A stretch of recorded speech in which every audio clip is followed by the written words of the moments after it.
په مرکز کلات کې د ښار صفا ولسوالۍ د یو شمېر بېځایه شویو کورنیو سره د کډوالو چارې امریت لخوا مرسته وشوه. د زابل د کډوالو چارې امیر انجنیر یعقوب شاه ببرګزی وایي چې دا مرسته د DRC موسسې په مرسته چمتو کړې وه چې هرې کورنۍ ته 13,000 افغانۍ ورکول شوې. ببرګزی زیاتوي چې یادې کورنۍ د جګړو او ناامنیو له کبله د دې ولایت د ښار صفا ولسوالۍ څخه مرکز ته راکډه شوې وه چې د یو سروې له مخې یادې مستحقې کورنۍ په نښه او ورسره مرسته وشوه.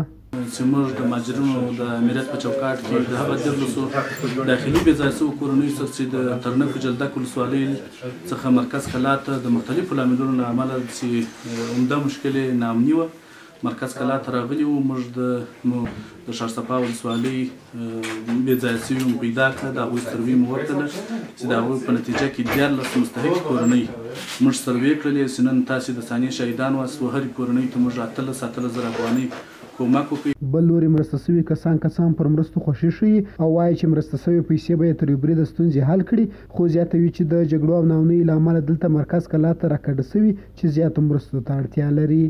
دوی هیله وښوده چې نورې مرستې هم باید ورسره وشي. ښار صفا د ولسوالۍ سره راغلي چاپې پر موږ ول شوي دي، موږ ډېر ټکور شوي.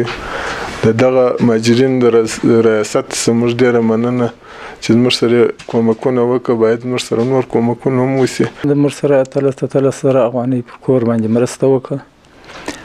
موږ د دې څخه ډېر خوشحاله یو، د دې څخه موږ ډېر راضي یو.